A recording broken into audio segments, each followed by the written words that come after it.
நிறைவாக்குவார். ஹல்லேலூயா. கரங்களை தட்டி கர்த்தரை இந்த வார்த்தைகளை கொடுத்து ஆண்டவர் ஆசீர்வதிக்கிறபடினாலே, தேவன் உங்கள் குறைவை எல்லாம் நிறைவாக்குகிறபடினாலே, யாரெல்லாம் குறைவா இருக்கிறீங்களோ, யாரெல்லாம் குறைவுபட்டிருக்கிறீங்களோ, யாரெல்லாம் எதிலெல்லாம் குறைவா இருக்கிறீர்களோ, குறைவு குறைவு என்று எண்ணுகிற ஒவ்வொரு பிள்ளைகளும் இந்த மாதத்திலே கர்த்தர் என் குறைவை எல்லாம் அவர் நிறைவாக்க வல்லவராக இருக்கிறார் என்ற மகிழ்ச்சியின் சத்தத்தோடு ஸ்தோத்திரம் பண்ணி கர்த்தரை நன்றியோடு கரங்களை தட்டி ஸ்தோத்திரம் பண்ணுவோம். ஓ ஜீசஸ், ஓ ஹalleluya. நன்றி ஆண்டவரே, நன்றியோடு உம்மை ஸ்தோத்திரிக்கிறோம் ராஜா. God will liberally supply your every need. That's a promise.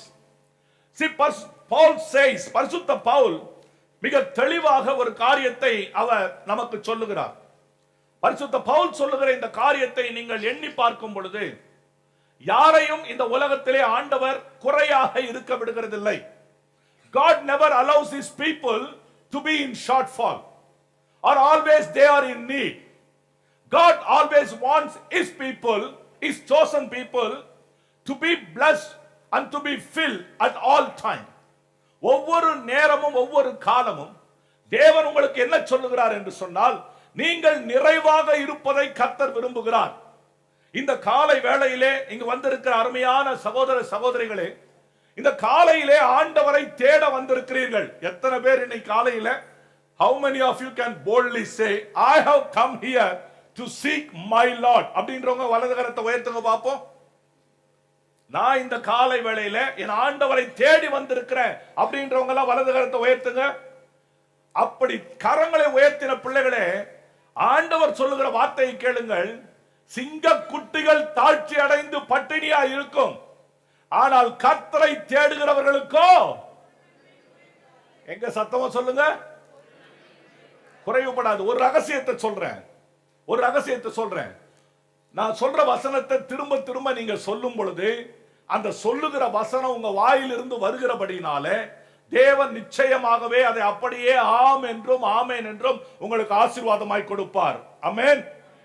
சிங்க குட்டிகள் தாழ்ச்சி அடைந்து பட்டினியா இருக்கும். ஒருத்தர் சொல்லுங்க, என்னைக்கு சிங்கம் பட்டினியா இருந்திருக்குன்னு? Can anyone say ஜூல பார்த்த சிங்கம்னா பட்டினியா இருக்கலாம்? ஏன்னா அத பட்டினி போடுவாங்க, கொழுப்பு அடங்கணும், திமிரு அடங்கணும்ன்றதுக்காக அதை பட்டினி போடுவாங்க. ஆனால் வேதம் சொல்லுகிற அந்த சிங்கத்தை பாருங்க, காட்டுல தன்னந்தனியா திரிந்து கொண்டிருக்கிற, காட்டுக்கே ராஜா என்று சொல்லப்படுகிற அந்த சிங்கம் ஒரு நாளும் அது பட்டினியா இருப்பதில்லை. ஆனா வேதம் சொல்லுகிறது, ஒரு வேளை அந்த சிங்கங்கள் கூட தாழ்ச்சி அடைந்து பட்டினியா இருக்கலாம், ஆனால் கர்த்தரை தேடுகிறவர்களுக்கோ ஒரு நன்மையும், they will lack nothing. Those who seek upon the Lord, they will lack nothing. யாரெல்லாம் ஆண்டவரை தேடுகிறார்களோ அவர்களுக்கு ஒரு நன்மையும் குறைவுபடாது. யோபுவின் வாழ்க்கையில யோபு எத்தனையோ முறை குறைவுபட்டார். தன்னுடைய வாழ்க்கையில எல்லாவற்றையும் இழந்து போனார். Job lost everything, but his one friend, அந்த ஒரு நெருங்கின நண்பர், அவர் வந்து தேமானியனாகிய எலிப்பாஸ் பேசும் பொழுது, he is telling, உம்முடைய கூடாரம் இன்றைக்கு என்னவோ பிரச்சனையில் இருக்கிறது போல தெரியும், ஆனால் உமது கூடாரத்தை நீர் விசாரிக்கிற நாளிலே உம்முடைய கூடாரம் சமாதானத்தோடு இருக்கும், அதிலே நீர் ஒரு குறைவையும் பார்க்க மாட்டீர். என் அருமையான சகோதரர்களே சகோதரிகளே, இந்த வருடத்தின் துவக்கத்திலிருந்து பல காரியங்களை நீங்கள் கடந்து வந்திருக்கலாம், பல ஆசீர்வாதங்களை நீங்கள் பெற்றிருக்கலாம், அவைகளிலே நிறைவேறி இருக்கலாம், நிறைவேறாமல் இருக்கலாம். நான் கடந்த வெள்ளிக்கிழமை இரவு முழு இரவு ஜபத்துல சொன்ன, தேவன் என்றைக்குமே என்ன செய்ய மாட்டாரு, ஒன்னு செய்வார் ஆண்டவர், உங்க வாயெல்லாம் மூடி வைப்பாரு. அது உண்மைனா உண்மை. தேவன் என்றைக்கு, ஆண்டவருடைய அகராதியில ஒண்ணு இல்ல, என்ன இல்ல, delay is not in the dictionary of God. தேவனுடைய காரியத்துல கால தாமதம் என்பது கிடையாது. எல்லாருக்கும் தெரியும், there were 10 virgins, 10 கன்னிகைகள் இருந்தாங்க, 5 பேர் போனாங்க, 5 பேர் புத்திசாலியா இருந்தாங்க. பைபிள் சொல்லுகிறது, மணவாளன் வர தாமதித்த போது, no no no no, the bridegroom will never come late. எப்பவுமே கல்யாணத்துல யார் தான் லேட்டா வருவா? கல்யாணம் ஆனவங்க சொல்லுங்க, பொண்ணு தான் லேட்டா வரும். என்னைக்காவது மாப்பிள்ள லேட்டா வந்தீங்க, அப்படி யாராவது மாப்பிள்ள லேட்டா வந்த காரியங்கள் யாராவது நடந்திருக்கா? இருக்காதுன்னு விசுவாசிக்கிறேன். பிரியமான சகோதர சகோதரிகளே, என்றைக்குமே மணவாளன் ஒருபோதும் தாமதிப்பதில்லை. மணவாளன் சரியான நேரத்துக்கு வருவார். ஆனால் ஆயத்தமாக இருந்தவர்கள் உள்ளே போனார்கள். those who were ready, carried and prepared condition, they went inside. But the other five, they were not in prepared. They carried. அவங்க இருந்தாங்க, காத்திருந்தார்கள், ஆனா ஆயத்தமா இல்ல. அந்த ஆயத்தமா இல்லாதபடினால அவர்களாலே உள்ளே போக முடியவில்லை. என் அருமையான சகோதர சகோதரிகளே, யோபுனுடைய வாழ்க்கையை பார்க்கும் பொழுது யோபுனுடைய எல்லா சூழ்நிலைகளும் வித்தியாசமாக இருந்தாலும் at the end of the day Job, his tent, his life was totally filled, not in single measure but in double measure by our Lord Jesus Christ. இரட்டத்தனையாக தேவன் அவர்களை ஆசீர்வதித்தார். என் பிரியமான சகோதர சகோதரிகளே, எபேசியர் நிருபம் 4ஆம் அதிகாரத்துல நான் 10வது வசனத்தை வாசிக்க சொல்கிறேன், கேளுங்க. Kindly read with me Ephesians chapter 4 verse 10. இறங்கினவரே எல்லாவற்றையும் நிரப்பத்தக்கதாக, இறங்கினவரே எல்லாவற்றையும் நிரப்பத்தக்கதாக, எல்லா வானங்களுக்கும் மேலாக, எல்லா வானங்களுக்கும் மேலாக உன்னதத்திற்கு ஏறினவருமாய் உன்னதத்தை, the one who descended is now ascended to heaven so that we might be filled in full measure. அல்ல கவனிங்க, பிலிப்பியர் நிருபத்தில் பவுல் சொல்லும்போது பிலிப்பியன்ஸ் 4:19 எப்படி உங்க குறைவெல்லாம் நிறைவாகும், how your needs will be liberally met, தம்முடைய ஐஸ்வரியத்தின்படி, according to his riches, தேவனுடைய ஐஸ்வரியத்தின்படி. உன்னுடைய ஐஸ்வரியமோ என்னுடைய ஐஸ்வரியமோ அல்ல. என் அருமையான சகோதர சகோதரிகளே, இந்த காலையில உட்கார்ந்து கொண்டிருக்கிற அருமையான தேவ பிள்ளைகளே, இந்த டிசம்பர் மாதத்துல நவம்பர் வரைக்கும் குறைவை பார்த்திருக்கலாம். நவம்பர் வரைக்கும் சரீரத்துல குறைவு, நவம்பர் வரைக்கும் குடும்பத்துல குறைவு, நவம்பர் வரைக்கும் பொருளாதாரத்துல குறைவு, நவம்பர் வரைக்கும் எதிர்பார்ப்புல குறைவு, நவம்பர் வரைக்கும் ஆசீர்வாதத்துல குறைவு. குறைவையே சந்தித்து வந்த உன்னுடைய கண்கள், உன் கேட்ட காதுகள் இந்த டிசம்பர் மாதத்துல நிறைவை கேட்கும்படியாக, நிறைவை பார்க்கும்படியாக தேவன் கிரியை செய்வார். விசுவாசிக்கிறவங்க சத்தமா அல்லேலூயா சொல்லுங்க. என் பிரியமான சகோதர சகோதரிகளே, நான் 3வது பாயிண்டை எடுக்கும் பொழுது, ஏன் ஆண்டவரை இதை போய் என் சபைக்கு கொடுக்குறீங்கன்னு கர்த்தர் சரியா தான் கொடுத்திருக்கிறார். காட் பிளஸ், கர்த்தர் ஆசீர்வதிப்பார் நம்மை. பிரியமானவர்களே, தேவன் பரலோகத்துக்கு ஏறி இருக்கிறார். See, God ascended. கர்த்தர் இறங்கி ஏறி திரும்பவும் இந்த உலகத்தில் இறங்க போகிறார். Moses went to the heaven, never descended. Elijah went to the heaven, never descended. But Jesus descended to the heaven, from heaven, ascended to heaven, and he is going to again descend one more time. மறுபடியும் உலகத்தில் ஒரு முறை கர்த்தர் வரப்போகிறார். இப்படி இறங்கி ஏறி திரும்பவும் இறங்குகிறவரே நம்முடைய வாழ்க்கையில சகல விதமான காரியத்திலேயும் அவர் நம்மை நிரப்ப வல்லவராக இருக்கிறார். என் அன்பான சகோதர சகோதரிகளே, பாருங்க, இதே போல ஒரு சபை ஒரு காலத்தில் துவங்கப்பட்டது. அப்போஸ்தலர் பணி 4ஆம் அதிகாரம் 35வது வசனத்தை வாசிங்க. Acts chapter 4 verse 35. அப்போஸ்தலருடைய பாதத்தில் வைத்தார்கள், அப்போஸ்தலருடைய பாதத்திலே வைத்தார்கள். அவனவனுக்கு தேவையானதற்கு தக்கதாய், அவனவனுக்கு தேவையானதற்கு தக்கதாய் பகிர்ந்து கொடுக்கப்பட்டது, பகிர்ந்து கொடுக்கப்பட்டது. அவர்களில் ஒருவனுக்கும் ஒன்றும் குறைவாய் இருந்ததில்லை. எல்லாரும் சொல்லுங்க அந்த வசனத்தை.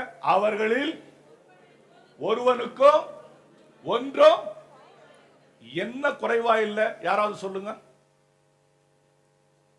மறுபடியும் வசனத்தை என்னோட சொல்லுங்க. அவர்களில், நான் வசனத்தை சொல்ல சொன்னா கொட்டாவி விட்டா என்ன அர்த்தம்? வாயை அவ்வளவு திறக்கிறீங்க, அதே போல சத்தமா சொல்லுங்க. அவர்களில் ஒருவனுக்கும் ஒன்றும் குறைவாயிருந்ததில்லை. என்ன குறைவா இல்ல? என்ன குறைவா இல்ல? யாராவது தைரியமா இருக்கிறவங்க சொல்லுங்களேன், என்ன குறைவா இல்ல? ஒன்றும் குறைவா இல்ல. அப்புறம் அப்புறம் ஒன்றும் குறைவா இல்லைன்னா அதுக்கு நேர் எதிர்ப்பதம் தான் ஈக்குவல் டு போட்டா எல்லாம் நிறைவுன்னு அர்த்தம். ஒன்றும் குறைவா இல்ல, அதற்கு பிறகு ஒருவனுக்கும் குறைவில்லை. வசனத்தை சரியா வாசித்து பாருங்க. அவர்களில் ஒருவனுக்கும் ஒன்றும் குறைவில்லை. ஒன்றும் குறைவில்லை, ஒருத்தனுக்கும் குறைவில்லை. அல்லேலூயா.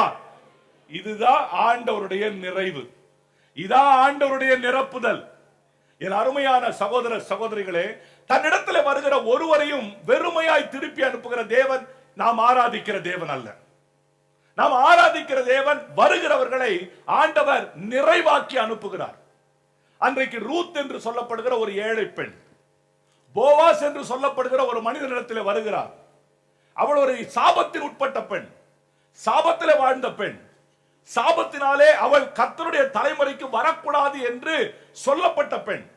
ஆனால் போவாஸ் என்கிற மனிதனிடத்தில் வந்த பொழுது, அவள் திரும்பி போகும் பொழுது வெறுமையாய் வந்தவள் எப்படி போனாலாம் தெரியுமா? 6 படி வார்கோதுமை தன்னுடைய மேலாடையிலே பிடித்து கொண்டு போனவளாக இருந்தார். ஹல்லேலூயா.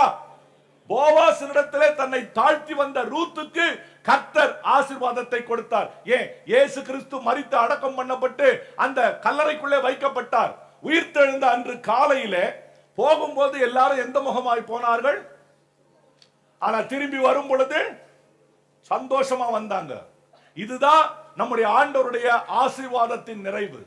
என் அன்பான சகோதரர்களே, என் பிரியமான தேவ பிள்ளைகளே, இந்த மாதத்துல ஆண்டவர் உங்க வாழ்க்கையில் இருக்கிற 3 குறைகளை ஆண்டவர் நிறைவாக்குவார். 3 விதமான குறைவு உங்க வாழ்க்கையில் இருக்கும், கண்டிப்பா இருக்கும். எதுல குறைவு? 1, சந்தோஷத்துல குறைவு. சந்தோஷத்துல குறைவு. 2வது எதுல குறைவு? தேவையில குறைவு. தேவையில குறைவு. 3வது எதுல குறைவு? விசுவாசத்துல குறைவு. 3 குறைகளை, lack in joy, lack in need and lack in faith. God is going to liberally fill in joy, liberally going to fill in need and liberally going to fill in your faith. Hallelujah. இத விசுவாசிக்கிறவங்க எல்லாம் சத்தமா சொல்லுங்கயா.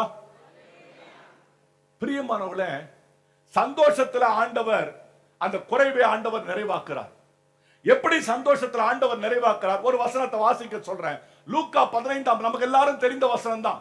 லூக்கா 15 அதிகாரம் 14வது வசனத்தை வாசிங்க. Look chapter 15 verse 14. எல்லாவற்றையும் அவன் செலவழித்த பின்பு, எல்லாவற்றையும் அவன் செலவழித்த பின்பு அந்த தேசத்திலே கொடிய பஞ்சம் உண்டாயிற்று. அந்த தேசத்திலே கொடிய பஞ்சம் உண்டாயிற்று. அப்பொழுது அவன் குறைவுபட தொடங்கி, அப்பொழுது அவன் என்ன செய்தான்? எல்லாம் சத்தமா சொல்லுங்க. அந்த தேசத்துல அவன் குறைவுபட தொடங்கினான். யார் இந்த மகன்? அப்பா வீட்டுல இருந்தவன். அப்பா வீட்டுல இருந்த வரைக்கும் அவனுக்கு எந்த குறைவும் இல்லை. ஏன்னா அப்பா வீடு எப்படின்னு சொல்லி வெளியில குறைவா இருந்த இவனுக்கு தெரியும். வெளியில இருக்கும்போது அவன் ஒரு வார்த்தையை சொல்றான். என்ன சொல்றான் தெரியுமா? என் அப்பா வீட்டுல யாருக்கு சாப்பாடு இருக்கு? யாருக்கு? வேலைக்காரருக்கும் கூலிக்காரருக்கும், 2 பேரும் பர்மனன்ட் ஒர்க்கரா இருந்தாலும் சரி, கேஷுவல் லேபரா இருந்தாலும் சரி, 2 பேருக்கும் எப்படி சாப்பாடு இருக்கு? பூர்த்தியான சாப்பாடு. அப்பா வீட்டுல வேலை செய்யற ஒருத்தனுக்கும் ஒன்றுமே குறைவில்லை, இன் ஃபுல். ஆனா அதே அப்பா வீட்டுல கவனிங்க, வேலைக்காரனுக்கே பூர்த்தியான சாப்பாடு அப்படின்னா பையனுக்கு எப்படி இருந்திருக்கும் சிந்திச்சு பாருங்க. பையனுக்கு எப்படி இருக்கும் சிந்திச்சு பாருங்க. ஆனா அந்த மகன் அப்பா வீட்டை விட்டு வெளியில போன உடனே, நல்ல கவனிங்க, ஒரு தேசத்துல போய் இருக்கிறான். அந்த தேசத்துல பஞ்சம் உண்டாயிற்று.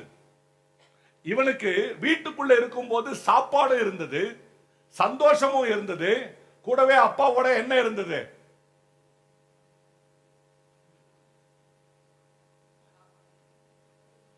சொத்தும் இருந்தது. என்ன இருந்தது? சாப்பாடு இருந்தது, சந்தோஷம் இருந்தது, கூடவே அப்பாவோட சொத்தும் இருந்தது. இவன் வீட்டை விட்டு வெளியில போகும்போது எது மாத்திரம் வேணும்? அப்பாவோட சொத்து வேணும். யார் வேண்டாம்? அப்பா வேண்டாம். வாலிப பசங்க எல்லாம் யோசிப்பாங்க, இவ்வளவு நாள் நல்லா தானே இருந்தார் இந்த பாஸ்டர், நமக்கு சாதகமா தானே பேசிட்டு இருந்தார், இன்னைக்கு என்ன ஆச்சு இந்த மனுஷனுக்கு? ஏன் இன்னைக்கு அப்பாங்களுக்கு சப்போர்ட் பண்ணி பேசுற ஒரு 2-3 பசங்க மனசுக்குள்ள நினைக்கிறாங்க. பிரியமானவர்களே, நாம எல்லாரும், நான் நம்மையும் சேர்த்து சொல்றேன், நமக்கு ஏசப்பாவோட ஆசீர்வாதம் வேணும். ஆனா யார் வேண்டாம்? யார் வேண்டாம்? இயேசு வேண்டாம். இயேசு வேண்டாம். ஏசப்பாவோட ஆசீர்வாதம் வேணும். ஒரு பாட்டு எப்பவும் பாடுவோம். கடந்த வீடு பிரதிஷ்டையில கூட பாடணும். இயேசு வந்த வீட்டில். எத்தனை பேர் சந்தோஷமா இருக்கிறீங்க? இந்த கையை சும்மா உயர்த்தாதீங்க. நான் கேட்கிறது 24 மணி நேரமும் 365 நாளும் எத்தனை பேர் நீங்க சந்தோஷமா இருக்கிறீங்க? இல்ல, சந்தோஷத்துல குறை. நாம பாடுறோம், செய்யறோம். பிரியமான தேவ ஜனமே, நல்ல கவனிங்க. அப்பா வீட்டுல அப்பாவோட சொத்து வேணும், ஆனா அப்பா வேண்டாம். நல்ல கவனிங்க. அப்பா வீட்டு சொத்தோட வெளியில போனா, ஆனா தகப்பன் இல்ல. தகப்பன் வீட்டுல பஞ்சம் இல்ல, தகப்பன் தேசத்துல பஞ்சம் இல்ல. ஆனா தகப்பன் விட்டு வெளியில போன இவனுக்கு பஞ்சம் வந்துடுச்சு. If you are not abiding in the house of the Lord, if you are not passionate about the house of the Lord, you can expect famine in any area, in any direction in your life. அப்பா வீட்டை குறிச்சு, அப்பாவுடைய காரியத்தை குறிச்சு மாத்திரம் இருதயத்துல ஒரு வாஞ்ச இல்ல அப்படின்னா, உன் வாழ்க்கையில எந்த பகுதியானாலும் சரி, எப்படிப்பட்ட இடமானாலும் சரி, கண்டிப்பா ஒரு பஞ்சத்தை நீங்க எதிர்பார்ப்பீங்க. He has gone. ஆனா வெளியில இருக்கும் பொழுது யோசிக்கிறான், அப்பாவோட சொத்தெல்லாம் அழிஞ்சு போச்சு, எல்லாம் செய்து போயிடுச்சு. ஆனா அப்பா வீட்டுக்கு திரும்பி வருவதற்கு நிதானமா தான் அவனுக்கு சிந்தனை வருகிறது. இந்த மகனை கொஞ்சம் பாருங்களேன். இவனை பார்க்கும் பொழுது எனக்கு என்ன ஞாபகம் வந்ததுன்னா, அமெரிக்க தேசத்துல there is a particular group of people, ஒரு விதமான ஒரு ஜனம் இருக்குது. அந்த ஜனம் யார் அப்படின்னா ஆமிஷ் பீப்புள் அப்படின்னு சொல்லிட்டு. அமெரிக்காவுக்கு போற அநேகர் என்ன பண்ணுவாங்கன்னா, காசு கொடுத்து அந்த ஜனத்தை போய் பார்த்துட்டு வருவாங்க. ஒரு $100 நீங்க பே பண்ணி போய் பார்க்கணும். Who is this Amish people? இவங்க யார் அப்படின்னா, still they are in full, முழுவதுமா ட்ரெஸ் போட்டிருப்பாங்க. அவங்க குதிரை வண்டியில தான் போவாங்க, காரே ஓட்டுறது கிடையாது. அவங்க வீடுகளில் நோ எலக்ட்ரிசிட்டி, எப்பவுமே ஒரு பெட்ரோமாக்ஸ் லைட் இல்ல மண்ணெண்ணெய் விளக்கு தான் எரிஞ்சிட்டு இருக்கும். மற்றபடி அவங்க எல்லாமே அவங்களே சாப்பிடுவாங்க, அவங்களே சம்பாதிப்பாங்க, அவங்களுக்குள்ளே பெண்ணு கொடுப்பாங்க, பெண் எடுப்பாங்க. வெளி உலகத்தோட எந்த தொடர்பு இருக்காது. அவங்க வீட்டில் இருக்கிற ஒரு பழக்கத்தை சொல்றேன். அந்த வீட்டு ஆமிஷ் பீப்புள் கிட்ட இருக்கிற ஒரு பழக்கத்தை சொல்றேன். என்ன செய்வாங்க தெரியுமா? தன் வீட்டில் வளர்ந்த ஆண் பிள்ளைய அவன் 18 வயசான உடனே அவன் கையில நிறைய காசை கொடுத்து, அவன் கையில தேவையான பொருள் எல்லாம் கொடுத்து, 1 வருஷம் நீ அமெரிக்கால எங்க வேணாலும் போயிரு, 1 இயர் எங்க வேணாலும் போயிரு, எப்படி வேணாலும் இரு, 1 வருஷம் கழிச்சு நீ திரும்பி நாங்க இருக்கிற பகுதிக்கு வரணும். When you are returning back, you have to make a decision whether you are going to be with the father or you are going to stay outside. 1 வருஷம் கழிச்சு திரும்பி வந்த பிறகு அப்பாவோட இருக்கிறியா, இல்ல நீ வெளியில போன இடத்துக்கே போறியா, தீர்மானம் பண்ணும். ஏன்னா அந்த தீர்மானம் தான் உள்ள வந்தா அவன் வெளியில போக முடியாது, வெளியில போனா அவன் திரும்பி வாழ்நாள் முழுக்க உள்ள வர முடியாது. இது அந்த கலாச்சாரத்தில் இருக்கிற ஒரு கட்டுப்பாடு. இவன் ஒருவேளை அப்படிப்பட்ட பையனா என்னவோ தெரியல. ஆனா இவன் நான் பார்க்கிறேன், சொத்தை வலுக்கட்டாயமா இவன் பிரிச்சுதான் கொண்டு போனதா பார்க்கிறேன். பிரியமான சகோதர சகோதரிகளே, நல்ல கவனிங்க. அப்பா வீட்டிலிருந்து வெளியில போன இவன் குறைவுபட தொடங்கினா. நல்ல கவனிங்க, வசனத்தை கவனிங்க. 14ஆம் வசனத்துல குறைவுபட்டவன் 24வது வசனத்தை வாசிங்க. என் குமாரனாகிய இவன் மரித்தான், திரும்பவும் உயிர்ப்பித்தான், காணாமற் போனான், திரும்பவும் காணப்பட்டான் என்றான். அப்படியே அவர்கள் சந்தோஷப்பட தொடங்கினார்கள். 14வது வசனத்துல குறைவுபட தொடங்கினவன் 24வது வசனம் வரத்துக்குள்ள என்ன ஆச்சு? அவனுக்கு வாழ்க்கையில சந்தோஷப்பட தொடங்கினான். ஹல்லேலூயா. அவன் குறைவு, அவன் சந்தோஷத்துல இருந்த குறைவு அந்த நாளிலே நீங்க தக்கதாக அவன் ஆண்டவர் கிரியை செய்தார். பிரியமானவர்களே, நம்ம வாழ்க்கையில பல நேரத்துல பிரச்சனைகள் எங்க தெரியுமா வரும்? ஏன் நம்முடைய வாழ்க்கையில பிரச்சனைகள் வருது தெரியுமா? நான் சொல்ற ஒரு காரியத்தை பிராக்டிகலா சொல்றேன், நீங்க சிந்திச்சு பாருங்க. நல்ல வேலையோட இருக்கிறோம், நல்ல வீடு வசதி இருக்குது, நல்ல கார் இருக்குது, பிள்ளைகள், அன்பு மனைவி, சந்தோஷமா தான் இருக்கிறோம். ஆனாலும் நம்ம வாழ்க்கையில அப்பப்போ குறை வந்துகிட்டே இருக்கு. ஆனாலும் நம்முடைய வாழ்க்கையில அப்பப்போ பிரச்சனைகள் வந்து கொண்டே இருக்கிறது. நல்லா இருக்கிற சரீரம் திடீர்னு பழுதாகி போயிடுது. நல்லா இருக்கிற வாழ்க்கை திடீர்னு பிரச்சனைக்குள்ள போகுது. நல்லா இருக்கிற பிள்ளைகளோடு கூட திடீர்னு ஒரு மனஸ்தாபம் வந்துடுது. ஏன்? why? what's the reason? everything going in a smooth way, but all of sudden there is something is coming. ஏன்? காரணம் என்ன? ஒரு வசனத்தை வாசிக்க சொல்றேன். இந்த வசனத்தை நல்லா கேளுங்க. உபாகமம், book of Deuteronomy, chapter 28 verse 47 and 48. உபாகமம் 28 47 48.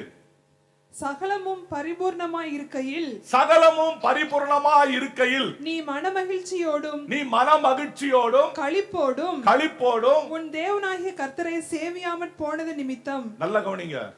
சகலமும் பரிபூர்ணமாய் இருக்கும்போது, வீடு இருக்கும்போது, வாசல் இருக்கும்போது, கார் இருக்கும்போது, வேலை இருக்கும்போது, பேங்க்ல நல்ல பணம் இருக்கும்போது நாம என்ன செய்யணுமா?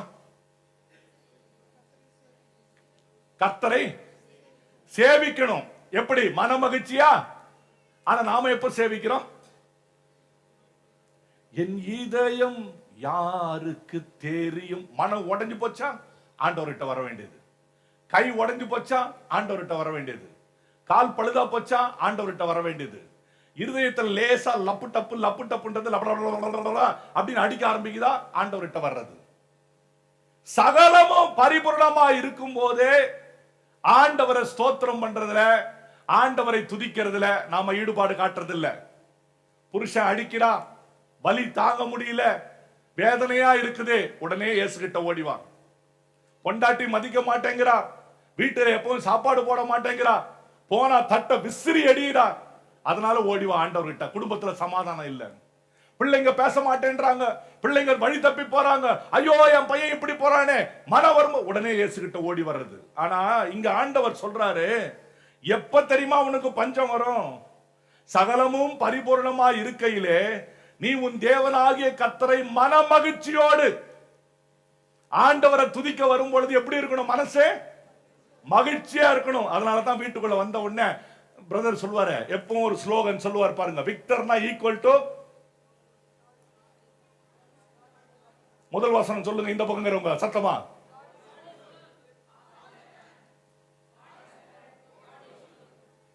மன மகிழ்ச்சி, மன மகிழ்ச்சி. பிரியமானவர்களே, புலம்புகிற காரியத்தை தள்ளி தேவனுடைய சமூகத்தில் ஆண்டவரை பார்த்து கேட்கணும். நம்முடைய இருதயம் ஆண்டவருக்கு நேரா இருக்கணும். அந்த வசனத்தை மறுபடியும் வாசிமா. சகலமும் பரிபூர்ணமாய் இருக்கையில், சகலமும் பரிபூர்ணமாய் இருக்கையில் நீ மனமகிழ்ச்சியோடும் களிப்போடும் உன் தேவனாகிய கர்த்தரை சேவியாமற் போனது நிமித்தம் சகலமும் குறைவுபட்டு பட்னியோடும் தாகத்தோடும் நிர்வாணத்தோடும் கர்த்தர் உனக்கு விரோதமாய் அனுப்பும் சத்துருக்களை சேவிப்பாய். மன்னிக்கணும், மறுபடியும் 47 48 மாத்திரம் வாசிமா. சகலமும் பரிபூர்ணமாய் இருக்கையில் நீ மனமகிழ்ச்சியோடும் களிப்போடும் உன் தேவனாகிய கர்த்தரை சேவியாமல் போனது நிமித்தம் சகலமும் குறைவுபடும். நல்லா எல்லாம் இருக்கும் பொழுது ஆண்டவரை பார்த்து கர்த்தாவே என்று சொல்லி துதிக்காம போனா சகலமும் பரிபூர்ணம். இப்ப என்ன ஆகுது? சகலமும் குறைவுக்குள்ள போகுது. ஒரு யோசிப்பாங்க, அடுத்த வாரம் ரேடிக்கல் கிவிங்க வச்சுக்கிட்டு இந்த மனுஷன் சொல்றதை பார்க்கும் பொழுது பேங்க்ல இருக்கிறத கொண்டு வந்து போடலைன்னா குறைவுபட்டுருமோ? அதெல்லாம் குறைவுபட, அப்படியெல்லாம் பயப்படாதீங்க. நான் சொல்றது எதுக்குன்னா, அதாவது ஒரு 5 டிக்கெட்டை போட்டு பிளாக் பண்ணி இந்தியாவுக்கு போறோம், ஒரு ஹாலிடேக்கு போறோம், இல்ல வருஷத்துல நல்ல வேலை செய்து உடம்பெல்லாம் டயர்ட் ஆன உடனே ஒரு எங்கேயாவது ஒரு ஹாலிடே புக் பண்ணி உடனே குடும்பமா ஒரு 10 நாள் போய் தங்கிட்டு வர்றோம். அதுக்கு நாம யாரும் நம்மள ஓசியில கூட்டு போறது இல்ல, நம்ம செலவு பண்றோம், நம்ம தான் காசை போடுறோம், நம்முடைய உழைப்பை தான் கொடுத்து நாம போறோம். ஆனா போயிட்டு வரும் பொழுது நமக்கு அது பெரிய பாரமா இருக்கிறது இல்ல. போற வரைக்கும் ஐயோ இவ்வளவு செலவாகுதே, டிக்கெட்டுக்கு இவ்வளவு செலவாகுதே. ஆனா போயிட்டு வந்த உடனே மனசுக்குள்ள என்ன தெரியுமா? ஒரு சந்தோஷம். உறவுகளை எல்லாம் பார்த்தேன், குடும்பத்தை எல்லாம் பார்த்தேன், நல்ல ரிலாக்ஸா இருந்துச்சு பாஸ்டர், நல்லா இருந்தது பாஸ்டர், நீங்க ஜெபம் பண்ணி அனுப்பினா எவ்வளவு பெரிய ஆசீர்வாதமா இருக்குது, நீங்க தான் போக மாட்டேன்றீங்க, சரி ஓகே நானா நல்லா இருக்கு பாஸ்டர் என்று சொல்லி ஒரு மன மகிழ்ச்சி. பிரியமானவர்களே, நீங்கள் செலவிடுகிற பணத்துக்கு ஏற்ற ஒரு மன நிறைவு உங்களுக்கு கிடைப்பது போல ரேடிக்கல் கிவிங்ல நான் சொன்னது என்ன தெரியுமா? நீங்க கொடுக்கிறத பார்த்து ஆண்டவர் தன்னுடைய இருதயத்துல சந்தோஷமா இருக்குப்பா, என் பிள்ளை எனக்கு கொடுத்தது என்று அவர் திருப்திப்படும்படியாக உங்களுடைய விதைப்பு இருப்பதாக. அல்லேலூயா, அல்லேலூயா. பிரியமான சகோதர சகோதரிகளே, பாருங்க, வாழ்க்கையில எத்தனையோ காலம் இருக்குது, எத்தனையோ காரியங்கள் இருக்குது. பரிபூர்ணமா இருக்கும்போது ஆண்டவருக்கு கொடுக்க வேண்டியதை கொடுக்கணும். உங்க எல்லாருக்கும் தெரியும், முதல்ல ஆதாம் ஏவாளுக்கு 2 பிள்ளைங்க பிறந்தாங்க. பெயர் என்ன சொல்லுங்க? காயின், ஆபேல். சரி, உங்களுக்கு எல்லாம் தெரியும், 2 பேரும் ஆண்டவரை தொழுது கொள்ள வந்தாங்க. காயின் என்ன கொண்டு வந்தான்? காய் கொண்டு வந்தான். காயின் என்ன கொண்டு வந்தான்? காய் கொண்டு வந்தான். சொல்லுங்க. ஜீசஸ். காயின் நிலத்தின் கனிகளில் சிலவற்றை கொண்டு வந்தான். நிறைய பேர் சண்டே ஸ்கூல்ல சொல்லி கொடுப்பாங்க, புழுத்து போனதும் வெந்து போனதும் வேகாம போனதும் புருவி கொத்தனதும் புழு கொத்தனதையும் காயின் கொண்டு வந்தான். அப்படியெல்லாம் பைபிள் சொல்ல, அப்படியெல்லாம் சொல்ல. ஆனா ஆபேல் என்ன கொண்டு வந்தா? மந்தையில கொழுமையானதை கொண்டு வந்தான். கர்த்தர் ஆபேலையும் அவன் காணிக்கையும் அங்கீகரிக்கிறாரு, காயின் காணிக்கையை தள்ளுறாரு. எத்தனையோ முறை இந்த பிரசங்கத்தை பார்த்துட்டேங்க. இது காரியத்தை எத்தனை பிரசங்கமா எத்தனை விதமான வெளிச்சத்துல பேசிட்டேன். ஆனா இன்னைக்கு காலையில ஆண்டவர்கிட்ட கொஞ்சம் கேட்டுட்டு இருந்தேன். அப்பதான் எனக்கு ஒரு உண்மை தெரிஞ்சது. அதுக்குள்ள மறைந்திருக்கிற ஒரு ரகசியம் தெரிஞ்சது. ஏன் ஆண்டவர் ஆபேலின் காணிக்கை அங்கீகரித்தார் என்று சொன்னால், ஆபேல் ஆடு மாடுகளை மேய்க்கிறவன். அப்போ ஆடு மாடு மேய்ச்சா என்ன நடக்கும்? கர்த்தாவே, சத்தமா சொல்லுங்க. ஆடு என்ன செய்யும்? குட்டி போடும். மாடு குட்டி போடும், பெருகிட்டே போகும். ஆடு மாடு மந்த பெருகிட்டே, ஆபேலுக்கு இந்த பக்கம் பெருகிட்டே போகுது. காயினுக்கும் இந்த பக்கம் மரம் நடுறான். மரத்திலிருந்து என்ன செய்யுது? மரத்துல முதல்ல என்ன வருது? பூ. பூ வருது. பூ என்னவா மாறுது? காயா மாறுது. காய் அப்புறம் என்ன நடக்குது? பழம் ஆகுது. பழம் ஆகுது நல்லா. ஆனா பழத்தை அப்படியே நீங்க மரத்துல விட்டு வச்சிருந்தா கொஞ்ச நாள் கழிச்சு என்ன நடக்குது? தானா காம்புல இருந்து கழண்டு கீழே விழ போகுது. ஆபேல் கொழுமையானதை கொண்டு வந்தான். இங்க காயின் மொத்தமா ஆடி தள்ளாடி போய் ஒண்ணு இல்லாம மொத்தமா கீழே விழும் பொழுது அதை பறித்து கொண்டு வந்தான். கவனிங்க, ஆபேல் காயினுடைய நாட்களில முக்கியமான ஒரு காரியம் இருந்தது. என்னன்னு யாராவது சொல்ல முடியுமா?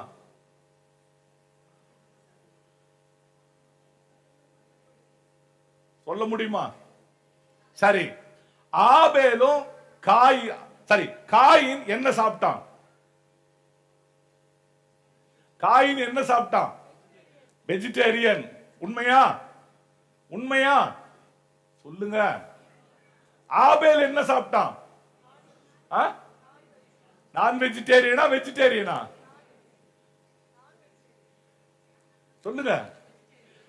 ஆபேல் மந்த பெருகிட்டே போகுது. நோவா காலத்துக்கு அப்புறம் தாங்க நான் வெஜிடேரியன் உலகத்துல வந்தது, அதுக்கு முன்னாடி கிடையாது.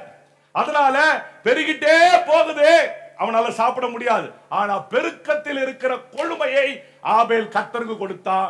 இவன் கொழுமையானதை கர்த்தருக்கு கொடுக்காம அந்த கொழுமை நிறைவாகி அது முழுவதுமாய் கீழே விழுந்து போகிற அந்த கனிகளின் காலத்துல கொண்டு வந்து கொடுக்க ஆரம்பித்தான். அதனால தான் ஆண்டவர் பாருங்க, அவருடைய நல்ல மன மகிழ்ச்சி பரிபூர்ணமா இருக்கும் பொழுது தனக்கு என்று ஆபேல் அனுபவிக்காம கர்த்தருக்கு என்று கொடுத்தபடினால தேவன் ஆபேலையும் அவன் காணிக்கையும் அங்கீகரித்தார். ஹல்லேலூயா. உங்க வாழ்க்கையில நீங்க எதை கொடுக்கிறீங்க ஆண்டவருக்கு? இங்க பாருங்க, இந்த மகனுடைய வாழ்க்கையில ஏன் இந்த பிரச்சனை வந்தது? ஏன் இந்த மகனுடைய வாழ்க்கையில எல்லாமே தள்ளி போய் விட்டது? எல்லாமே தள்ளி போனது. தாவீது ராஜாவுடைய வாழ்க்கை முடியும் பொழுது வேதம் சொல்லுகிறது, தாவீது வர வர மிக ஐஸ்வர்யவானாகி ஐஸ்வர்யமும் விருத்தியாப்பமும் பூரண வயதுள்ளவனாய் இருந்து அவன் மரித்தான். தாவீது சாகும் பொழுது ஐஸ்வர்யவானாய் மரித்தான், பிச்சைக்காரனா மரிக்கல. ஆனா சாலமோன் தன்னுடைய வாழ்க்கையில என்ன தெரியுமா எழுதினாரு? அவர் சொல்றாரு, சந்தோஷத்தினால நம்மளை டெஸ்ட் பண்ணி பார்ப்போம் வாப்பா அப்படின்றார். சந்தோஷம் ஆரம்பத்தில் அவருக்கு நல்லதா இருந்தது. ஆனா சந்தோஷம், உலக சந்தோஷம் உலகம் நமக்கு கொடுக்கிற அநேக சந்தோஷங்கள் நம்மை பல நேரத்துல கர்த்தர் நமக்கு கொடுக்கிற சோதனையாக இருக்கும். ஆண்டவர் பார்க்கிறார், எதை நீ சூஸ் பண்ற? அப்பா வீடா, அப்பாவோட சமூகமா, இல்ல உலகத்துல இருக்கிற ஆசா பாசங்களா, உலகத்துல இருக்கிற அந்த பிளஷர்ஸா? பிரியமான சகோதர சகோதரிகளே, நீங்க வாழ்க்கையில ஆண்டவர் பாருங்க, ஆண்டவர் வாழ்க்கையில ஆசீர்வாதத்தின் மேல் ஆசீர்வாதத்தை கொடுக்கிறவர். ஆமென், ஹல்லேலூயா. இப்ப இந்த கூரை மொத்தம் பிரிஞ்சு நேரா வானத்துக்கும் இதுக்கும் நேரா தொடர்பு இருந்து மழை கொட்டு கொட்டுன்னு கொட்டினா என்ன நடக்கும்? நாம முழுக்க என்ன செய்வோம்? நனைவோம். நனைஞ்சது மாத்திரம் இல்லாம இந்த இடத்துல என்ன நடக்கும்? தண்ணீர் அப்படியே மேல வரும். அப்படி ஆண்டவருடைய ஆசீர்வாதம் என்னவோ உங்க எல்லார் மேல அவர் கொடுத்துக்கிட்டே இருக்கிறாரு. அதான் ஆண்டவர் சொல்றாரு, நான் ஆசீர்வாதத்தை வந்து மூடி வைக்கலப்பா, நான் ஆசீர்வாதத்தை உங்க மேல கொடுத்துக்கிட்டு தான் இருக்கிறேன். ஆனா நீ தான் என்ன செய்யற தெரியுமா? நீ தான் என்ன செய்யற? மூடி வச்சிட்டு இருக்கிற. மூடி வச்சுக்கிட்டு இப்படி மூடி வச்சிருந்தா எவ்வளவு மழை கொட்டினாலும் இது நிரம்புமா? நிரம்புமா? ஆண்டவர் சொல்றாரு, மூடியை எடு. சிலர் மூடி எடுத்துட்டு கவுந்து படுத்துக்கிறது. எவ்வளவுதான் கொட்டினாலும் ஒண்ணு நடக்காது. நீ கொஞ்சம் இப்படி திறந்து வை. உன் இருதயத்தை ஆண்டவருக்கு நேரா திறந்து வை. உன் இருதயம் அப்பாவுக்கு நேரா திறந்து இருக்கட்டும். எப்ப உன் சந்தோஷத்தில் இருக்கிற குறைவு உனக்கு எப்ப நிறைவாகும்னா, உன் இருதயம் அப்பாவுக்கு நேராக திறந்திருக்கும் என்று சொன்னால் உன்னுடைய சந்தோஷத்தின் குறைவு இந்த மாதத்திலே நிறைவாகும். ஹல்லேலூயா. இரண்டாவது, ஆண்டவர் எந்த குறையை கொடுக்கிறார், எந்த குறைவை நிறைவாக்குகிறார் என்றால், லேக் இன் நீட்ஸ், உன்னுடைய தேவையில. உங்க எல்லாருக்கும் தெரியும் இந்த சம்பவம். யோவான் 2ஆம் அதிகாரம் 3வது வசனத்தை வாசிங்க. யோவான் 2:3. John chapter 2 verse 3. திராட்சரசம் குறைவுபட்ட போது, திராட்சரசம் குறைவுபட்ட போது இயேசுவின் தாய் அவரை நோக்கி, இயேசுவின் தாய் அவரை நோக்கி, அவர்களுக்கு திராட்சரசம் இல்லை என்றார். அவர்களுக்கு திராட்சை ரசம் இல்லை. பாருங்க, திராட்சை ரசம் குறைவு. அந்த வீட்டுக்குள்ள, எந்த வீட்டுக்குள்ள குறைவு வந்தது? கல்யாண வீடு. சரி, கல்யாண வீட்டுக்குள்ள யார் இருந்தது? இயேசு இருக்கிறார். இயேசு இருக்கிற வீட்டிலேயே குறைவு இருக்குது. அதான் நான் முதல்ல உங்களை பார்த்து கேட்டேன், எல்லாரும் சந்தோஷமா குறைவே இல்லாத கை தூக்குங்க அப்படின்னா நீங்க எல்லாரும் என்ன பண்ணுங்க? 2-3 பேர் கை தூக்குறாங்க. நான் சொல்றேன், இயேசு இருக்கிற வீட்டிலேயே என்னதான் இருக்கும்? குறைவு இருக்கும். ஆனா இயேசுவின் தாய் மரியாள் மாத்திரம் போய் என்ன சொல்றாங்கன்னா, அவங்களுக்கு திராட்சை ரசம் குறைவாயிடுச்சுன்றாங்க. வேற ஒருத்தரும் போகல. ஏன் தெரியுமா? ஏன் தெரியுமா? குறைவை நிறைவாக்குகிறவர் யாருன்னு அங்க இருக்கிற ஒருத்தனுக்கும் தெரியல. தெரிஞ்சிருந்தா வேலைக்காரனுக்கு ஒருவேளை திராட்சை ரசம் எடுத்து கொடுக்கிறவனுக்கு இயேசு யார் அப்படின்னு ஒரு வார்த்தையில திராட்சை ரசத்தை கொண்டு வந்துருவாருன்னு தெரிஞ்சிருந்தா அவன் நேரா யார்கிட்ட ஓடி இருப்பான்? இயேசு கிட்ட நேரா ஓடி இருப்பான். ஐயரே, திராட்சை ரசம் குறைவாயிடுச்சு, கொஞ்சம் ஏதாவது பண்ணுங்க, உடனடியாக ஏதாவது பண்ணுங்க, ஜி பூம் பா, ஏதாவது செய்யுங்க ஆண்டவரே அப்படின்னு அவங்ககிட்ட ஆண்டவர்கிட்ட போய் கேட்டிருப்பான். ஆனா ஒருத்தனும் போகல. ஒருத்தனும் போகல. எல்லாரும் அமைதியா இருக்கிறாங்க. மரியாள் மாத்திரம் ஆண்டவர்கிட்ட போய் கேட்கிறாங்க, அவங்களுக்கு திராட்சை ரசம் குறைவுபட்டதுன்னு சொல்லி. பிரியமானவர்களே, தேவைகள்ல உங்க என்ன தேவை? வேலையில, மற்ற காரியங்கள்ல, பொருளாதாரத்துல, பணத்துல இதெல்லாம் குறைவா இருக்குதா? ஏன் தெரியுமா உங்க வாழ்க்கையில குறைவு வருது? அந்த குறைவு ஏன் நீங்கள தெரியுமா? கேட்க வேண்டியவர்கிட்ட நீங்க கேட்கறது கிடையாது. கேட்க வேண்டியவர்கிட்ட கேட்கறது கிடையாது. மார்க்கெட் ஜாஸ்தி ஆயிடுச்சு, வாடகை ஜாஸ்தி ஆயிடுச்சு, ஏதாவது வேலை கிடைக்குமா, எக்ஸ்ட்ராவா ஏதாவது ஒரு வேலை கிடைக்குமா, 2வது வேலை கிடைக்குமா, 3வது வேலை கிடைக்குமா? நம்ம மனுஷன் விட்டா 4 வேலை கூட செய்வான் ஒரே நாள்ல. எக்ஸ்ட்ரா வேலை கிடைக்குமா, அது கிடைக்குமா, ஐயோ இன்வெஸ்ட்மெண்ட்ல ஒரு ப்ராப்பர்ட்டியா வாங்கிட்டேனே, அந்த ப்ராப்பர்ட்டிக்கு நான் என்ன கட்ட, அவன் வாடகை கட்டுறான், இருந்தாலும் $100 கம்மியாகுது, இதுக்கு நான் என்ன பண்ண? உன்னுடைய சாமர்த்தியம், உன் பலன், உன்னுடைய மூல அறிவு எதுவுமே உன் வாழ்க்கையில் இருக்கிற இந்த குறையை நீக்கவே நீக்காது. கேட்க வேண்டியவர்கிட்ட கேட்டாதான். அல்லேலூயா. உங்களுக்கு ஒரு சம்பவத்தை சொல்றேன். இந்த சம்பவத்தை காலைல வாசித்த உடனே சிரிக்க ஆரம்பிச்சிட்டேன். லூக்கா 8ஆம் அதிகாரத்துல 25வது வசனத்தை வாசிங்க. Look chapter 8 verse 25. லூக்கா 8:25 வாசிங்க. அவர் அவர்களை நோக்கி, உங்கள் விசுவாசம் எங்கே என்றார். அவர்கள் பயந்து ஆச்சரியப்பட்டு, இவர் யாரோ, காற்றுக்கும் ஜலத்துக்கும் கட்டளையிடுகிறார். இந்த நல்ல கவனிங்க. இயேசு இந்த பக்கம் ஊழியத்தை முடிச்சிட்டு கடலுக்கு அக்கறையில போவோம் வாருங்க, அந்த பக்கம் போல வாப்பா, let us cross over, come on, let us go சரி, ஏறி உட்கார்ந்த உடனே என்ன நடந்தது சொல்லுங்க? ஏறி உட்கார்ந்த உடனே என்ன நடந்தது? சத்தமா சொல்லுமா? படகுல இயேசு சத்தமா, என் ஆண்டவர் நித்திரையா இல்லைங்க, அவர் தூங்குற மாதிரி. அதாவது கொஞ்சம் இத வந்து ஒரு டிராமா மாதிரி நீங்க அப்படியே கண்ணு முன்னாடி கொண்டு வாங்க. ஏறி ஆண்டவர் படகுல உட்கார்ந்த உடனே பேதுரு வர்றாரு, யாக்கோபு வர்றாரு, யோவான். ஏன்னா இவங்க 3 பேரும் தான் பிரைமரி டீம், எல்டர்ஸ் ஆண்டவருக்கு. என்ன பண்ணாங்க? 3 பேரும் வந்து, ஆண்டவரே நீங்க கார்பெண்டர், உங்களுக்கு இந்த போட்டை பத்தி எல்லாம் ஒண்ணும் தெரியாது, போட்டு ஓட்டுறதை பத்தி எல்லாம் ஒண்ணும் தெரியாது, நீங்க என்ன செய்யுங்க? நீங்க படுத்து தூங்குங்க, நாங்க ஓட்டுறோம். நாங்க யாரு? இந்த கரையில இருந்து அந்த கரைக்கு டெய்லி போயிட்டு வந்தவங்க. ஏதோ ஒரு நாள் நீங்க கூப்பிட்ட உடனே எல்லாத்தையும் விட்டுட்டு வந்துட்டோம், ஆனால் அங்க டெய்லி போயிட்டு வர்றாங்க.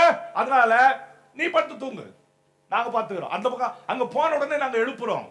இப்படி சொல்லிட்டு ஐலசா போட ஆரம்பிச்சானுங்க. என் படகு ஐலசா, உன் படகு போட்டு ஐலசா போட்டு சுத்திட்டே போறாங்க. சரி, ஓகே, நல்லது. என்ன நடந்தது? பாதியில போன உடனே அடிக்க ஆரம்பிச்சது பாருங்க, புயலும் மழையும் காத்தும். அப்படியே படகை நிரம்பத்தக்கதாக, படகே கவிழ்ந்து போகத்தக்கதாக. நல்ல கவனிங்க, இவங்க எல்லாம் எவ்வளவோ துடுப்பு. ஏய் கேக்குறேன், யோவானே படகு பின்னாடி பேசாம வந்த இடத்துக்கே போயிடுவோமா, ரிவர்ஸ்ல போட்டு துடுப்ப போடு ஐலசா. அந்த பக்கம் யாக்கோபு சொல்ற, இல்லப்பா பாதி வந்துட்டோம், இப்படியே போலாம், இல்லைன்னா ஸ்விம் பண்ணுவோமா, விட்டுருவோமா, போட்டு உடையிற மாதிரி இருக்கு.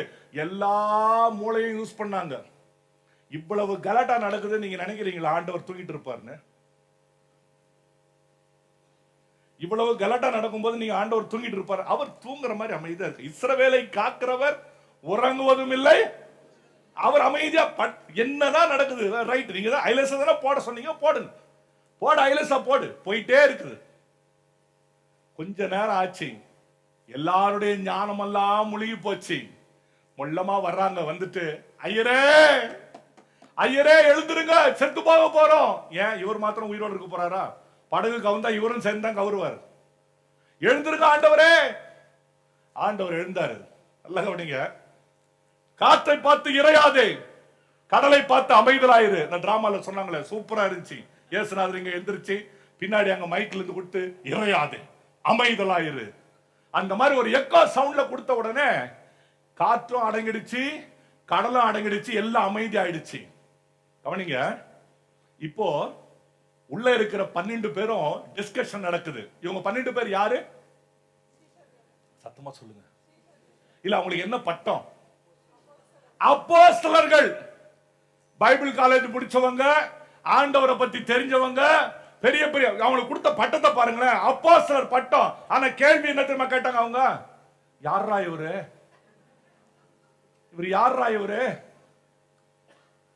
யாரா இவர்? காற்றை பார்த்து கத்தனாரு அமைதலாயிடுச்சு, கடலை பார்த்து கத்தனாரு அமைதலாயிடுச்சு. இவர் யாரா? பேர் பட்டம் மாத்திரம் பெரிய பட்டம், பெத்த பேரு அப்போஸ்தலர்கள்னு. ஆனா கேட்கிற இடத்தை பார்த்தா இவர் யாரோ தெரியல. தங்க கூட வர்றவர் காற்றையும் கடலையும் அதட்ட வல்லவர் என்ற வல்லமை உள்ளவர் என்பது அவங்களுக்கு தெரியல. உங்க வாழ்க்கையில, உங்க தேவைகளில ஏன் இன்னும் உங்க குறைவு நிறைவாகல தெரியுமா? காரணம் என்ன தெரியுமா? உங்களோடு இருக்கிறவர் சர்வ வல்லவர் என்பது இன்னும் உங்களுக்கு தெரியல. சர்வ வல்லவர் என்பது மாத்திரம் உங்களுக்கு தெரிஞ்சா நீங்க யார்கிட்டயும் போக மாட்டீங்க, நேரா அவர்கிட்ட போய் ஆண்டவரே என்று சொல்லுவீங்க. ஒரு பெயர் சொல்லாத ஒரு ஊழியக்காரர் சொல்றேன். அந்த ஊழியக்காரரு அவர் என்ன ஜெபம் பண்ணாலும் நடக்குமா. அதனால நிறைய பேர் வருவாங்களாம். அவர் சபை நடத்திட்டு இருக்கும் பொழுது நிறைய பேர் என்ன பண்ணுவாங்கன்னா அவர்கிட்ட வந்து, ஐயா எங்களுக்கு இந்த பிரச்சனை இருக்குது, ஜெபம் பண்ணுங்கன்னு. உடனே அந்த ஊழியக்காரர் சொல்வாரா, அந்த ரூமுக்குள்ள போ, ஜெப அறைன்னு போட்டிருப்பாராம், அந்த ரூமுக்குள்ள போ. அந்த ரூமுக்குள்ள இயேசு உட்கார்ந்துட்டு இருப்பார். போய் உன் பிரச்சனையை அவர்கிட்ட சொல்லு, அவரால் தீர்க்க முடியலன்னா என்கிட்ட வா அப்படின்னு வரோம். அந்த ரூமுக்குள்ள போ, இயேசு கிட்ட சொல்லு, உன் பெட்டிஷனை போடு.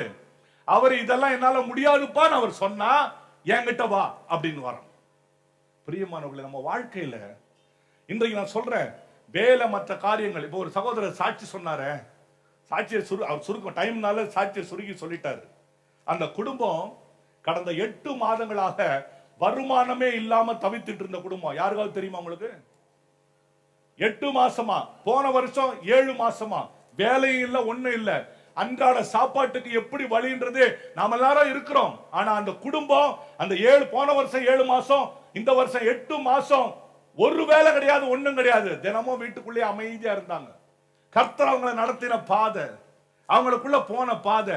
திடீர்னு ஒரு நாள் நான் வீட்டுல உட்கார்ந்து இருக்கும் பொழுது எங்கேயோ யாரையோ பார்க்க போனவன் நான் அசந்தர்ப்பமாக என் இருதயத்துல உடனடியா இந்த குடும்பத்துக்கு பார்க்க போ என்ற இருதய வாஞ்சை வந்த உடனே நேரா அந்த குடும்பத்துக்கு போனேன். அவங்க இடத்துல உட்கார்ந்து பேசிக்கிட்டே இருந்தேன். கேளுங்க, அவங்க பல காரியங்களை அவங்க குடும்பத்தோட கூட பேசுறாங்க போன்ல. குடும்பத்தோட பேசும் பொழுது குடும்பத்து சைடுல எல்லாம் என்னென்ன தேவ ஆலோசனை வந்ததோ அதே தேவ ஆலோசனை அவங்க போன் பண்ணது எனக்கு தெரியாது, என் வாயிலிருந்து ஆண்டவர் பேச ஆரம்பிச்சார். செய்ததை அவர்கள் ஆண்டவரிடத்துல ஒப்பு கொடுக்க ஆரம்பித்தாங்க. நடக்க முடியாம கஷ்டப்பட்ட அந்த மகன், அவளால நடக்க முடியாது, வேதனையோட உட்கார்ந்து கொண்டிருந்தவர், வெளியில யாருக்கும் தெரியாது. அந்த மகன் தன்னுடைய பிரச்சனையை ஒருத்தருக்கும் சொன்னது கிடையாது. ஆல்வேஸ் தேவ வெளியில பார்த்தா சிரிச்சுக்கிட்டு சந்தோஷமா இருப்பாங்க. ஆனா கடந்து போன பாதை பெரும் பாடான பாதை. அந்த பாதை நேரத்துல எத்தனையோ முறை நானே சொன்னேன், உனக்கு ஏதாவது பணம் தேவைப்படுதா? இல்ல பாஸ்டர், we are happy, நாங்க இருக்கிறோம். அப்படி வெளியில ஒன்றும் சொல்லாம தங்க கஷ்டத்தை தங்களுக்குள்ளே வைத்துக் கொண்டு தேவனையே நோக்கி பார்த்து கொண்டிருந்தாங்க. ஒரு சின்ன தேவ ஆலோசனை, உங்க முன்னோர்களினுடைய முற்பிதாக்களின் சாபங்களை கடிந்து அப்புறப்படுத்தி ஜெபம் பண்ணுங்க. இது காலையில அதிகாலை 3 மணிக்கு நீங்க எழுந்து செய்யணும். கணவன் மனைவி கரத்தை பிடிச்சு அவருடைய குடும்பத்தின் முற்பிதாக்களின் சாபத்தை இயேசுவின் நாமத்துல நீ கட்டணும், உன்னுடைய முற்பிதாக்களின் சாபத்தை இயேசுவின் நாமத்துல அவர் கட்டணும். சின்ன ஜெபம் செய்து முடித்தாங்க.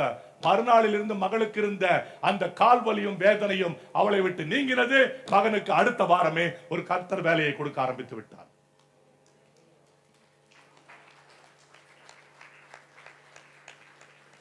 நான் உங்களுக்கு ஒரு காரியத்தை சொல்றேன், எப்படி தேட வேண்டியவரை நீங்க தேடணும். உங்களோடு இருக்கிறவர் யார் என்றது உங்களுக்கு தெரியணும். Who is the one who is with you? Who is the one that you are worshiping? You must know who is he. அவர் யார் என்று உனக்கு தெரியணும். பாஸ்டர் ஜான்ராஜ் போன முறை பைபிள் ஸ்டடிக்கு வந்திருந்தப்போ அவரோட உட்கார்ந்து பேசிட்டு இருக்கும் போது நகைச்சுவையான ஒரு சம்பவத்தை சொன்னார். அவருடைய கடைசி மகன் ஜூடா பைபிள் காலேஜில் படிக்கிறான், சவுத் ஏஷியன் பைபிள் காலேஜ். அவன் எப்பவும் வீட்டுக்கு வந்தா செலவு ஜாஸ்தி ஆயிடுமா. எப்ப வீட்டுக்கு வர்றானோ பாஸ்டருடைய பர்ஸ் காலி ஆயிடுமா, பர்ஸ் காலி ஆயிடுமா. சில வேளைகளில் படிக்கவே மாட்டானா, எக்ஸாம் நேரத்துல காலேஜ் டைம்ல படிக்கவே மாட்டானா, அங்க ஓடிக்கிட்டே இருப்பானா. அப்போ ஒரு நாள் அவங்க அப்பா ஜான்ராஜ் பாஸ்டர் கூப்பிட்டாரா, ஜூடா இங்க வா, நான் உங்ககிட்ட ஒண்ணு கேட்கிறேன், தப்பா நினைக்காத. நான் சொன்னேன், என்னப்பா சொல்லுங்க அப்படின்னு. எக்ஸாம் வருது, நாளைக்கு எக்ஸாம், படிக்காம இப்படி ஊர் சுத்திட்டு இருக்கிறியே, உட்காந்து படிக்க மாட்டியா அப்படின்னு. நான் ஏன் படிக்கணும் அப்படின்னாரு.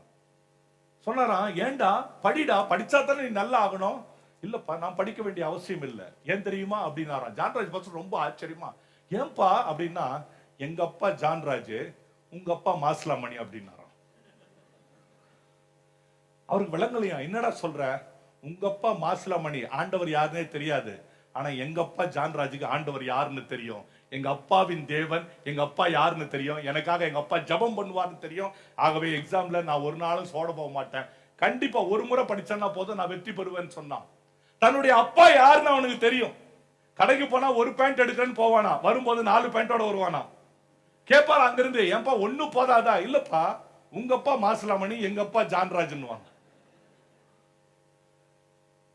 நம்ம யூத் பிள்ளைங்களுக்கெல்லாம் அவங்கள வெளியில எங்கேயாவது கூட்டு போகும்போது நான் கூட போனேன்னா அவங்களுக்கு ரொம்ப சந்தோஷம். ஏன் தெரியுமா, நம்ம கூட வர்ற பாஸ்டர் பர்ஸ் திறப்பாரு. அவனுங்களுக்கு பர்ஸ்ல என்ன இருந்தாலும் திறக்க மாட்டானுங்க, ஒரு நாளும் திறக்க மாட்டானுங்க. ஆனா நான் கூட போனா என் பர்ஸ் தான் வெளியில வரும். அவங்களுக்கு தெரியும், பாஸ்டர் வந்தாருன்னா பர்ஸை எடுப்பாரு, பர்ஸ் தெரியும். இப்போ என்ன எத்தனை பேருக்கு தெரியும்? சரி, பாஸ்டர் ஜான் பிரிட்டோவை எத்தனை பேருக்கு தெரியும்? நான் தான் ஜான் பிரிட்டோ. உங்ககிட்ட நான் என்னைய அறிமுகப்படுத்துற நிலைமையில இருக்கு. எத்தனை பேருக்கு தெரியும்? எல்லாருக்கும் தெரியுமா? தெரியுமா? எல்லாருக்கும் தெரியுமா? என் வீட்டு அட்ரஸ் எத்தனை பேருக்கு தெரியும்? தெரியுமா? சரி, நான் என் பிரசங்கம் எத்தனை பேருக்கு தெரியும்?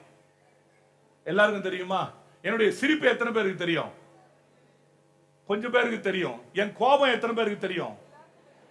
எல்லாருக்கும் தெரியும். நான் சொல்றேன், சரிங்க சொல்றேன், கவனிங்க, நல்ல கவனிங்க.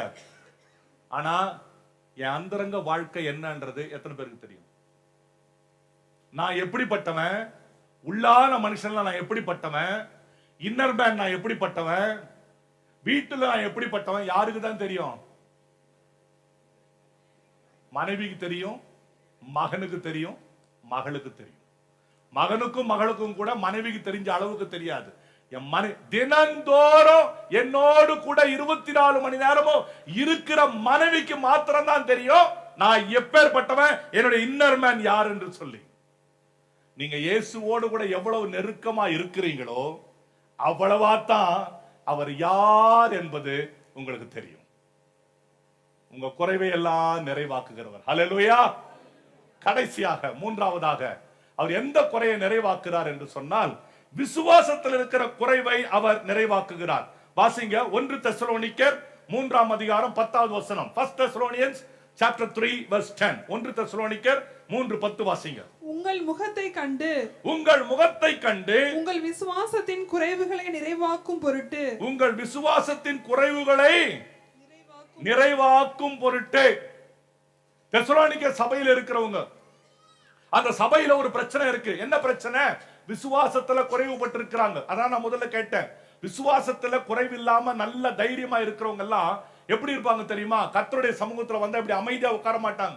பாருங்க, நான் தவறா நினைக்காதீங்க, நான் இந்த வார்த்தையை சொல்றேன்னு. என்னுடைய பிள்ளைகள் தானே, அதனால மனம் திறந்து நான் பேசுறேன். எல்லா வாரமும் பார்க்கிற முகத்தை தானே நான் பார்க்கிறேன். ஆண்டவருடைய நாமத்துல பரலோகத்திலிருந்து ஒரு அக்னி வந்து ஏசையா உதட்ட தொட்ட மாதிரி, ஆண்டவரே இவங்க உதடெல்லாம் வாயை திறக்கும். ஆண்டவரே, ஒவ்வொரு வாரமும் என்ன பாக்குறீங்கல்ல, ஒவ்வொரு வாரமும் என் பிரசங்கத்தை கேட்கறீங்கல்ல, நானு பார்த்த மூஞ்சியே தான் பாக்குறேன். இதுங்களுக்கு போய் நான் என்ன பிரசங்கம் பண்றேன்? அப்படியே பிரசங்கம் பண்றேன் நானு. நல்ல கவனிங்க, இங்க பிரசங்கம் பண்ணும் பொழுது லைவ் ஸ்ட்ரீம்ல எத்தனை பேர் பாக்குறாங்களோ அது எனக்கு பிரச்சனை இல்லை. ஆனா தேவன் எனக்கு கொடுத்த பிள்ளைகள், வேதம் சொல்லுகிறது, நானும் தேவன் எனக்கு கொடுத்த பிள்ளைகளும் இஸ்ரவேலிலே அற்புதங்களும் அடையாளங்களுமாய் இருக்கிறோம். இந்த மெல்பர்ன்ல கர்த்தர் பெத்தேல் சபையும், அந்த பெத்தேல் சபையில என்ன வைத்திருக்கிறதோ, எனக்கு கர்த்தர் கொடுத்த இந்த பிள்ளைகள் இந்த மெல்பர்ன் பட்டணத்துக்கு, ஏன் இந்த ஆஸ்திரேலியா தேசத்துக்கு அற்புதம் அடையாளம். தெரியுமா உங்களுக்கு? ஆகவே வழக்கமான முகத்தை நாம் பார்த்தாலும் எல்லாவற்றை பார்க்கிறோம், எப்பொழுதும் என்னோடு இருக்கிற தேவன் இங்க இருக்கிறபடினால நான் சந்தோஷப்பட்டு களி கூறுறேன். அதாங்க விசுவாசம். எதை பத்தியும் கவலைப்படுறது இல்ல. நாளைக்கு என்ன நடக்கும், இந்த காரியம் எனக்கு முடியுமா, இந்த தேவை எனக்கு சந்திக்கப்படுமா? நான் சொல்றேன், இதுவரைக்கும் என் குடும்ப தேவைன்னு நான் யாருகிட்டையும் ஒரு வாயை திறந்து ஒரு வார்த்தை சொன்னது கிடையாது. சபை தேவையை எத்தனையோ பேர்கிட்ட சொல்லி இருக்கிறேன். சபைக்கு இப்படி ஒரு தேவை இருக்கு, சபைக்கு இப்படி ஒரு காணிக்கை தேவைப்படுது, சபைக்கு இந்த நேரத்தில் ஒரு பணம் தேவைப்படுது, இதை நான் சொல்லி இருக்கிறேன். ஆனா என் குடும்பத்துல எனக்கு இருக்கிற எத்தனையோ பிரச்சனையை நான் ஒருத்தர்கிட்டையும் சொன்னது கிடையாது. ஏன் தெரியுமா? என்னுடைய ஒத்தாசை வானத்தையும் பூமியையும் உண்டாக்கின கர்த்தரிடத்திலிருந்து வருகிறது. எனக்கு மாத்திரம் இல்ல, உங்களுக்கும் தான். நீங்க அப்படிப்பட்ட விசுவாசத்துக்குள்ள வரணும், அப்படிப்பட்ட ஃபெய்த்துக்குள்ள வரணும். விசுவாச குறைவுனா என்ன தெரியுமா? அவிவிசுவாசம் நம்மை விட்டு நீங்கி போகும். அல்லேலூயா. அவிவிசுவாசம் நீங்கி போகும். ஆண்டவர் மேல ஒரு அன்பு வந்துரும். வாசிங்க, ஒரே ஒரு வசனத்தை வாசித்து முடிங்க. எண்ணாகமம் 14ஆம் அதிகாரம் 11வது வசனத்தை வாசிங்க. Numbers chapter 14 verse 11. எண்ணாகமம் 14:11 வாசிங்க. கர்த்தர் மோசேயை நோக்கி, எதுவரைக்கும் இந்த ஜனங்கள் எனக்கு கோபம் உண்டாக்குவார்கள்? தங்களுக்குள்ளே நான் கட்டின சகல அடையாளங்களையும் அவர்கள் கண்டும் எதுவரைக்கும் என்னை விசுவாசியாதிருப்பார்கள்? எதுவரைக்கும் இந்த பிள்ளைங்க என்ன விசுவாசிக்க மாட்டாங்க? How long these people will be unfaithful to me? How long these people will be having disbelief upon me? Now I have shown many wonders, I have shown many signs. நல்ல கவனிங்க. இப்போ இந்த ஜனம் எங்க நிக்குது தெரியுமா? கானான் தேசத்து எல்லையில நிக்குதுங்க. இப்போ ஒரே ஒரு ஸ்டெப் எடுத்து வச்சா ஆசீர்வாத தேசத்துக்குள்ள போகலாம்.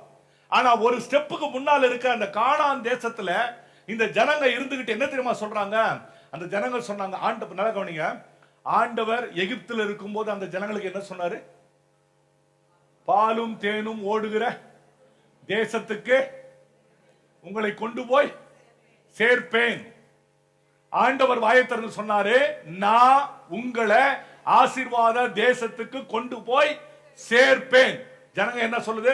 ஒரே ஒரு ஸ்டெப்புக்கு முன்னாடி நின்று என்ன சொல்லுது? உள்ளே போக முடியாது, உள்ளே போக முடியாது. ஆண்டவர் ரஜினிகாந்த் ஸ்டைல்ல உள்ளே போ அப்படின்னு சொல்லியிருந்தாருன்னா எல்லாம் ஓட்டு இருக்கும். உள்ள கண்ணுங்க நல்லா முறைச்சிக்கிட்டு ஆண்டவர் பார்த்தாரு. எகிப்திலிருந்து வெளியே வரும்போது உன்னை சும்மாவா கொண்டு வந்தேன்? உன்னை விரோதித்த, உன்னை அவமதித்த, உன்னை பாடாய்படுத்தின எகிப்த 10 வாதையில நான் அடிக்கல? 10 விதமான வாதையில நான் அடிக்கல? அவன் பின்னாடி துரத்திக்கிட்டு வந்தாலும் செங்கடலை உனக்காக நான் 2ஆ பிளக்கல? வனாந்தரத்துல ஐயோ பசிக்குதே, எகிப்துல நான் அதை சாப்பிட்டனே இதை சாப்பிட்டனேன்னு சொல்லும் பொழுது வானத்திலிருந்து மன்னாவை நான் கொடுக்கல?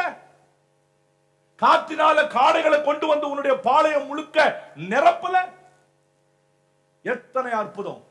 ஐயோ எல்லாம் சாப்பிட்டோம், தொண்டை விக்கிடுச்சு, தண்ணி இல்ல, மண்மலையா கண்மலையா அடிச்சு தண்ணீரை திறந்து விடல? எத்தனை காரியங்கள், எத்தனை அற்புதங்கள் உன் வாழ்க்கையில்! இவ்வளவு நடந்தும் எல்லையில நின்னு சொல்ற உள்ளே போக முடியாது. ஆண்டவர் சொல்றார், நான் தான் உன்னை கொண்டு போய் சேர்க்க போறேன். நீ சொல்ற என்னால உள்ள போக முடியாது.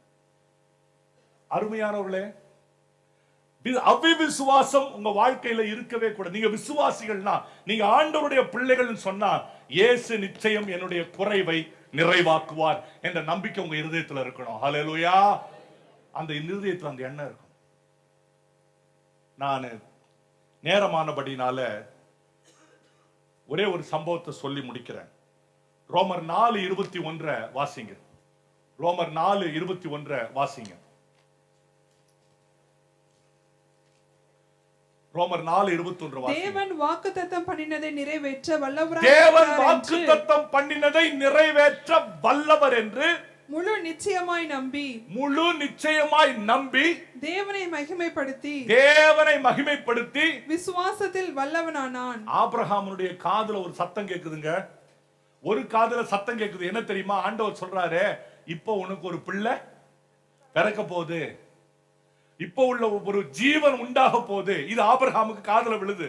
இன்னொரு பக்கம் இன்னொரு சத்தம் கேக்குது. என்ன சத்தம் தெரியுமா? சரீரம் செத்து போச்சு, பாடி டெட், இதுக்கு மேலெல்லாம் முடியாது, இதுக்கு மேலெல்லாம் உனக்கு பிள்ளை பிறக்காது. நல்ல கவனிங்க. ஆனா ஆபிரகாம் சரீரம் செத்து போனதை நினைக்கவே இல்லை. நல்ல கவனிங்க, நினைக்கவே இல்லை. தன்னுடைய சிந்தனையில என் சரீரம் செத்து போச்சு, இனிமே எனக்கு பிள்ளை பிறக்காது என்ற எண்ணமே அவன் வைக்கவே இல்லை. நாமெல்லாம் ஏதாவது ஒரு காரியம் நமக்கு நடக்கலைன்னா முடிவெடுத்துருவோம். அவ்வளவுதான் பிரதர், முடிஞ்சது பிரதர். என்ன பிரதர் ஆச்சு? அதெல்லாம் நடக்காது பிரதர், முடிஞ்சது பிரதர். சிஸ்டர், என்ன சிஸ்டர் அந்த வேலைக்கு போறீங்களா? அதெல்லாம் நமக்கு கிடைக்காது சிஸ்டர், அதெல்லாம் வேற ஆளுக்கு தான் சிஸ்டர். நம்ம தம்பிமார்களை கேட்டா, மச்சான் என்ன ஆச்சு, பேப்பர் வந்துச்சா, கவர்மெண்ட் உனக்கு ஏதாவது கொடுத்தானா? அதெல்லாம் வராது மச்சான், நம்ம திரும்பி போக வேண்டியதுதான். நம்ம முடிவு கட்டிடுவோம், நம்ம சொல்லிடுவோம் எல்லாம் ரைட், முடிஞ்சது. ஆனா ஆபிரகாம் வாழ்க்கையில கவனிங்க, 100 வயசு தாத்தா, குடுகுடு தாத்தா கிட்ட வந்து ஆண்டவர் சொல்றாரு, பிள்ளை பிறக்கும். நல்லா இருக்குமா இது? யாராவது 100 வயசு தாத்தா ரோட்ல வந்து நின்று எனக்கு பிள்ளை பிறக்கும் அப்படின்னா நீங்க என்ன செய்வீங்க? பார்த்து கிழவனுக்கு ஆசையை பாரு, எந்த வயசுல எப்படி வருது பாரு. என்னையா இது? கேட்க மாட்டீங்க, சிந்திக்க மாட்டீங்க. இங்க ஆபிரகாம் ஆண்டவர் சொன்ன வார்த்தையை கேட்டு முழு நிச்சயமாய் நம்பி சரீரம் செத்து போனதை எண்ணாதிருந்தான். He never gave a single thought about his body. Always he was thinking about what God said in his life. தேவன் என்ன சொன்னாரோ அதை மாத்திரம் தான் ஆபிரகாம் நினைச்சார். அப்படி ஒரு ஆள் இருந்தா மாத்திரம் பிள்ளை பிறந்துருமா? இல்ல. அந்த வீட்டுக்குள்ள இன்னொரு அம்மா இருந்தாங்க. அந்த அம்மா பேர் என்ன? சத்தமா சொல்லுங்க. சாராள். சாராள் என்ன தெரியுமா செய்தா? ஹீப்ரு 11:11, எபிரேயர் 11:11 வாசிங்க. ஹீப்ரு 11:11, எபிரேயர் 11:11 வாசிங்க. விசுவாசத்தினாலே சாராளும் வாக்குத்தத்தம் பண்ணினவர் உண்மையுள்ளவர் என்று எண்ணி, விசுவாசத்தினாலே சாராளும் வாக்குத்தத்தம் பண்ணினவர் உண்மை உள்ளவர் உண்மை உள்ளவர். முதல்ல டென்ட்ல சிரிச்சாங்க அந்த அம்மா. டென்ட்டுக்குள்ள இருக்கும் பொழுதே ஆண்டவர் வந்து சொல்றாரு, அம்மா உனக்கு ஒரு உன் மனைவி சாராள் ஆபிரகாம் கிட்ட பேசுறாரு, உன் ஒய்ஃப் வர்ற வருஷத்துல கையில ஒரு குழந்தையோட இருப்பா. சிரிக்கிறா உள்ள. மனசு முதல் வெளியில சத்தமா சிரிக்கல, மனசுக்குள்ள நான் இது உங்களுக்கு சிரிக்கிறதுக்காக காட்டினேன். மனசுக்குள்ள ஆண்டவரே காமெடி கிமெடி ஒண்ணும் பண்ணலையே. மனசுக்குள்ள ஆண்டவர் வெளியில நின்று கேட்கிறாரு, ஏன் சாரா சிரிச்சா? நான் சிரிக்கவே இல்லையே. இல்ல நீ சிரிச்ச, நீ சிரிச்ச. பிரியமானவளே, சிரிச்சா இல்லன்னு சொல்லல, வசனம் சொல்லுது, வாக்குத்தத்தம் பண்ணினவர் உண்மை உள்ளவர் என்று எண்ணி கர்ப்பம் தரிக்க பலனடைந்து. she changed her mind. Abraham renewed the mind, Sarah renewed the mind. ரெண்டு பேர் மைண்ட் ரினியூ ஆயிடுச்சு. The unbelief, the hopelessness, everything turned into living faith. Hallelujah. அவிசுவாசம், நம்பிக்கை இல்லாத தன்மை எல்லாமே முழு நிச்சயமான விசுவாசத்துக்குள்ள வந்துடுச்சு. அதுக்கு பிறகுதான், ஏன்னா ஆபிரகாமுடைய விசுவாசம் சாராளோட விசுவாசம் எப்படி தெரியுமா இருந்தது? சரீரம் செத்து போச்சு பிறக்காது, கர்ப்பம் செத்து போச்சு பிறக்காது. ஆனா நாம விசுவாசிக்கிற தேவன் இல்லாதவைகளை இருக்கிறது போல அழைக்கிற தேவனாக இருக்கிறார். கரங்களை தட்டி கர்த்தரை ஸ்தோத்திரம் பண்ணுங்க.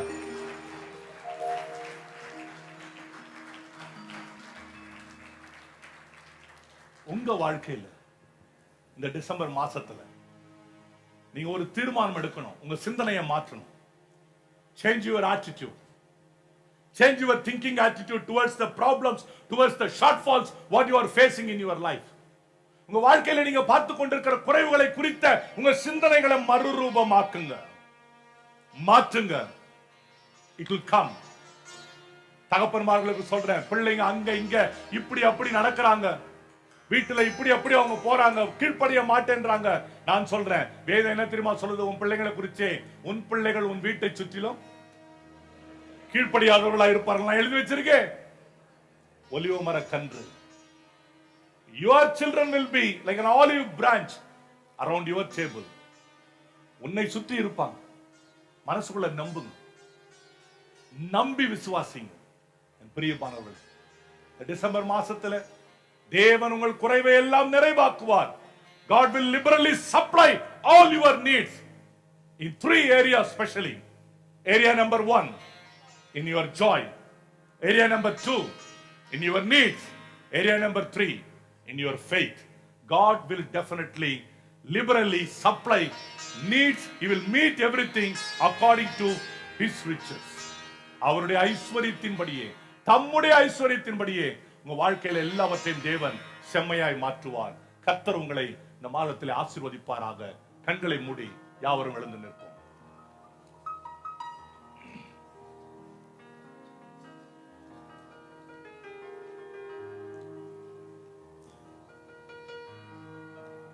ஒரு சின்ன ஜெபம்.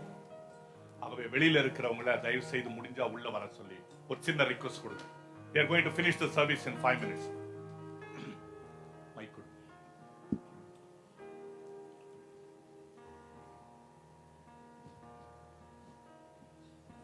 நித்தும்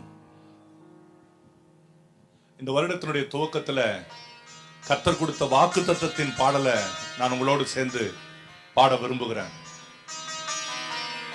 நீங்க என்னோட சேர்ந்து பாடுவீங்களா?